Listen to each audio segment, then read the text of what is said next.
အားလုံးပဲမင်္ဂလာပါဒီနေ့ကျမတို့အခန်းဆက်လေးရဲ့ဒုတိယစိန်လုံးကိုသွားမယ်ပေါ့နော်။ Okay အဲ့တော့အတူတူလိုက်ကြည့်ကြမယ်။ဒီခန်းကြီးလေးက O ပေါ့နော်။ O ဆိုတာဥရောပဆိုတဲ့အဓိပ္ပာယ်ဆောင်တယ်ပေါ့နော်။ဥရောပ O အဲ့တော့သူကရှေ့မှာဒါကပါလဲဆိုဒီခန်းရတာကျမတို့ခုရက်ကွက်ဆိုတဲ့ခန်းကြီးလေးပေါ့နော်။ခုဆိုတဲ့ရက်ကွက်ဆိုတဲ့ခန်းကြီးလေးရှိရနောက်ကဒီခန်းကြီးလေးကိုမှတ်မိတာဒါကြောင့်ပြက်ကွက်တယ်ချိုးယွန်းနေဆိုတဲ့ခန်းကြီးလေးနော်။ခခုဆိုတာခခုခခဲတူမှာပြက်ကွက်တယ်ချိုးယွန်းနေဆိုတဲ့ခန်းကြီးလေးပေါ့နော်။အဲ့တော့ဒီရက်ကွက်တွေကကျမတို့ဒါပြက်ကွက်ကုန်တယ်ပေါ့နော်။ရက်ကွက်တွေကချိုးယွန်းတော့ကျမတို့ဥရောပနိုင်ငံကြီးဖြစ်သွားတယ်ဆိုပြီးတော့မှတ်ကြမယ်ပေါ့နော်။ Okay အဲ့ဒါက O ဥရောပဒီနောက်ကဒါကရှူတော့ကျွန်တော်နှစ်ခုလေအိုးရှူဆိုလဲဒါကျွန်တော်ဥရောပနိုင်ငံပဲเนาะဒါနဲ့တွားပြီးတော့ပေါင်းမှာပေါ့ဒီအိုးဥရောပဆိုတာသူတစ်လုံးနဲ့တော့မနေဘူးပေါ့เนาะတခြားစကားလုံးတွေနဲ့တွားပေါင်းမှာပါဒီနောက်ကဟာနဲ့ပေါင်းမယ်ဆိုရင်အိုးရှူဥရောပနိုင်ငံနောက်ကျွန်တော်အိုးဘဲဤအိုးဘဲဤဘေးရာတီလာရင်ဘေးရာဒါကျွန်တော်ခိုးမဲပေါ့เนาะစံတဘာခန်းကြီးလေးပေါ့เนาะအဲ့တော့ဘေးရာအိုးဘဲဤဆိုရင်အမေရိကန်နဲ့ဥရောပအဲ့ဒါမျိုးပေါ့เนาะဒီမှာအဲ့တော့ဒီနောက်ကရှူကိုသွားကြမယ်ပေါ့နော်စုသူကကြတော့ပြည်နယ်ဆိုတဲ့အဓိပ္ပာယ်ကိုစောင့်တယ်ပေါ့နော်ရှူပြည်နယ်သူကကြတော့ကျွန်တော်တို့ဒါကဟိုမြစ်ပေါ့နော်မြစ်ရခန့်ကြီးလေးပေါ့သူကဒီမှာကမြစ်လေးရှိမယ်ကွယ်မြစ်ထဲမှာဒါကျမတို့ပြည်နယ်လေးတွေပေါ့နော်မှာ1 2 3ဒီမှာ sorry အဲ့တော့ဒီမှာ3ချောင်းရှိမယ်ပြီးတော့ဒီမှာအဆက်လေးတွေပေါ့နော်မြစ်ထဲမှာပြည်နယ်လေး3ခုဆိုပြီးတော့မှတ်လို့ရပါတယ်ခုနပြောသလိုရပေါ့နော်ဥမာ O ရှူဆိုရင်ဥရောပနိုင်ငံဒါကျမတို့ Q ရှူဆိုရင် Q ရှူကျွန်းအဲ့ဒါသုံးတယ်ပေါ့နော်ဒါကရှူပြည်နယ်ရှေ့က O ဥရောပအဲ့တော့နောက်တစ်မျက်နှာကိုဆက်သွားကြည့်မယ်ပေါ့နော်ဒါကခန်းခိုကျမတို့လေမှာကဘာလက်ခီးတယ်လေတော့ခန်းခိုကဘာလက်ချင်းကျမတို့ခန်းခိုခရခုကဘာလက်ခီးတယ်ဆိုတဲ့ဟာလေးကြက်ဖူးလားမသိဘူးပေါ့နော်အဲ့မှာပါတယ်ကျမတို့ခန်းပေါ့နော်အဲ့တော့သူကခန်းခိုးကနေပြီးတော့အရင်ဆုံးကျွန်တော်မှာခိုးကတော့မတင်ရဘူးပေါ့နော်ဒီမှာခိုးကမတင်ရဘူးရှေ့ရတာကျမတို့ခန်းတစ်လုံးကိုတင်မယ်ပေါ့နော်မှာခန်းဆိုတော့သူတစ်လုံးနဲ့ဆိုရင်မှာနိုင်နာနီခန်းပေါ့နော်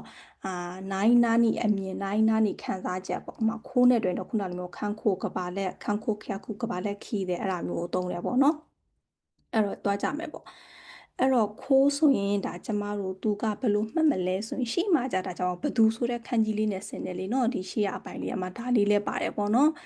်အဲ့တော့ဒီရှေ့ကဒါကဓာတ်တွေဆိုတဲ့ဘသူဆိုတဲ့အပိုင်လေးနဲ့ဆင်တယ်ကွယ်အဲ့တော့ဒါကျမတို့ကဓာတ်တွေနဲ့တွဲပြီးတော့မှတ်ကြမယ်ပြီးရင်နောက်ကပါလဲဆိုတာကြည့်ရဆိုတဲ့ခန်းကြီးပေါ့နော်အဲ့တော့ဒါဓာတ်တွေဆိုတာတယောက်ကိုကြည့်တဲ့အမြင်တယောက်ကိုကြည့်တဲ့ခန်းစားချက်ဆိုပြီးတော့မှတ်မယ်နော်ခန်းခိုးကပါလက်ခန်းခိုးခရခုဒါကျမတို့ကဘာလက်ခရီးတယ်ပေါ့နော်ပြီးတော့နောက်ထပ်အများကြီးရှိပါသေးတယ်မှာကျမတို့ရှုခံဆိုရင်ကိုယ်ပိုင်အမြင်အဲ့ဒါမျိုးပေါ့နော်နောက်တစ်ခုပါလဲဆိုရင်ဟိခံဆိုရင်ဒါအဆိုးမြင်တာပေါ့နော်မကောင်းမြင်ခြင်းအဆိုးမြင်ခြင်းပေါ့အဲ့မှာသုံးလို့ရပါတယ်ဒီခံပေါ့နော်โอเคကြည့်မယ်နောက်တစ်လုံးကပါလဲဒါကဖူနယ်တင်မောဆိုတဲ့ဟာလေးပေါ့နော်ဒီဖူနယ်ကလည်းဒါကျမတို့အရင်မှလည်းဖူနယ်နဲ့တင်ရတယ်လေနော်အရင်ကျမတို့ဖူနယ်က2မျိုးရှိတယ်ပေါ့နော်ဒါလေးကလည်းဖူနယ်ပဲနောက်ထပ်ဖူနယ်ကလည်းသူကလေဒီရှိရဒီအပိုင်းလေးကအတူတူပဲပေါ့နော်ဒီအပိုင်းလေးရှိတယ်နောက်တာကဒီခန့်ကြီးလေးပေါ့နော်ဒါလေးကလည်းဖူနယ်ပဲနော်အဲ့တော့ဒါလည်းဖူနယ်ဒါလည်းဖူနယ်နှစ်ခုတွဲမှတ်ထားပေါ့နော်ဒါလေးလည်းဒါကျမတို့ဥမာရွက်လွတ်နေတဲ့ပုံစံလေးပေါ့နော်ဖူနယ်โอเคအဲ့တော့အတူတူပဲနော်ဒါလှေသင်္ဘောဆိုတဲ့ဟာကြည့်မယ်နောက်တစ်ခုဒါကဘာလဲဆိုရင်ဂဲဤအမှုပညာဆိုတဲ့ခန်းကြီးနော်ဒီဂဲဤအဲ့တော့ဒီဂဲဤအမှုပညာမှာကျမတို့အပေါ်ကသူကပါလဲဆိုရင်မျက်ရည် radical လေးရှိတယ်ပေါ့နော်ဂဲဤအမှုပညာဖြော်ပြမှုအဲ့တော့မျက်ရည် radical လေးရှိမယ်အောက်မှာက2ယောက်ရှိမယ်နောက်အောက်ကမုရှိတယ်ပေါ့နော်အဲ့တော့မျက်နှစ်ပင်ကမုပြီးတော့အမှုပညာတွေဖန်တီးတယ်ဆိုပြီးမှတ်ပါမယ်အမှုပညာဖြော်ပြမှုအဲ့ဒါကဂဲဤအမှုပညာနောက်တစ်ခုဒီဥစ္စာပေါ့နော်မှာကျမအန်ကြီးတို့တရုတ်ဆောင်တယ်ဆိုတဲ့ခန်းကြီးလေးကြက်ဖူးလားအန်ကြီးတို့တရုတ်ဆောင်ပြီဆိုတဲ့ဟာလေးနော် तू ကအဲ့မှာပါတယ်ဟာပေါ့အဲ့တော့ကြည့်မဒီကအန်မရှိရပေါ့နော်နောက်ကဒီမှာ तू ကကြီးတို့လည်းထည့်လို့ရတယ်ပေါ့နော်အဲ့လိုမျိုးပေါ့အဲ့တော့တရုတ်ဆောင်သည်အဲ့တော့သူကဘာလို့လဲဆိုတော့ကြတော့ရှေ့မှာကျမတို့ကရေစက်လေးရှိတယ်ပြီးတော့ဒီမှာအမိုးအောက်လေးရှိတယ်ပြီးဒီအောက်ကဒါကကျတော့မှလေကွင်းလိုဘာလို့ပေါ့နော်လေကွင်းလိုပုံစံမျိုးလေးရှိတယ်အောက်မှာမီးတွေလည်းမီးလေးပေါ့ဟဲ့ဒါတော့မီးဖို့လေးတော့မှတ်လိုက်မီးတွေလည်းရှိတယ်အဲ့တော့ဒီရေစက်တွေမီးစက်တွေနဲ့ပေါ့နော်လေကွင်းထဲမှာကျမတို့ကတရုတ်ဆောင်နေတယ်ဆိုပြီးမှတ်လို့ရတယ်ပေါ့နော်အဲ့တော့အန်ဂျီတို့တရုတ်ဆောင်ပြီးဒါကျမတို့အန်ဂဲခီဆိုရင်ပြားဆက်အဲ့ဒါမျိုးပေါ့နော် အန်ဂီဆိုရင်တရုပ်ဆောင်မှုအဲ့ဒါမျိုးတွေပေါ့နော်သုံးလို့ရပါတယ်ကြည့်မယ်နောက်တစ်ခုဒါကဘာလဲဆိုတော့နောက်တစ်မျက်နှာပေါ့နော်နောက်တစ်မျက်နှာဆိုတာနောက်ဆုံးစာမျက်နှာပေါ့ခန်းခုနီကိုသွားပါမယ်နံပါတ်1တွေ့ရမှာဒါကျွန်တော်ဟိုတိုခဲပေါ့နော်မျက်စာဖျားဆိုတဲ့ဟာနော်ဟိုတိုခဲအဲ့တော့ဟိုတိုခဲမျက်စာဖျားပေါ့နော်ဘူးဆရှိတယ်ဘူးဆဟိုတိုခဲအဲ့တော့သူကဒါကလူပုံစံလေးရှိမယ်နောက်ကဒါပဲလူလေးကဒူးလေးထောက်ပြီးထိုင်နေတာပေါ့နော်အဲ့တော့လူလေးကဖះရဲ့ရှေ့မှာဒူးလေးထောက်ပြီးထိုင်နေတယ်ဆိုရင်ဟိုတိုခဲပူဆမြတ်စွာဘုရားဆိုတဲ့ဟာကျမတို့သုံးတယ်လေနော်ပူဆဆိုဖះစင်တူတော်ဆိုတဲ့ဟာလေးနော်ပူဆရဲ့နောက်ကကျမတို့ဇိုး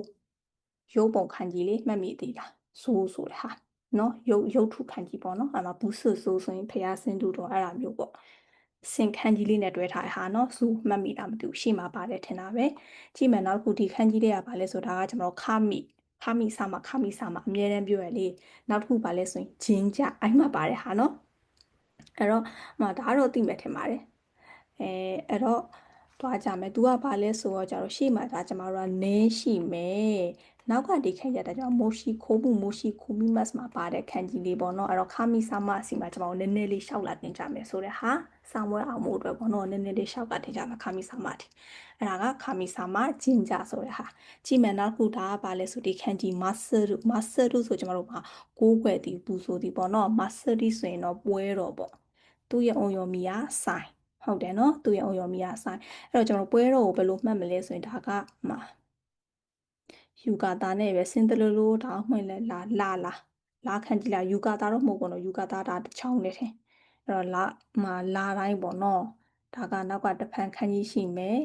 အောက်ကဒါကရှီမဲစုညွှန်ပြရတယ်ဆိုတဲ့ခန်းကြီးပေါ့အဲ့တော့လာတိုင်းတဖန်ပွဲတော်တွေကိုညွှန်ပြနေတယ်ဆိုပြီးမှတ်မှတ်ပေါ့နော်မ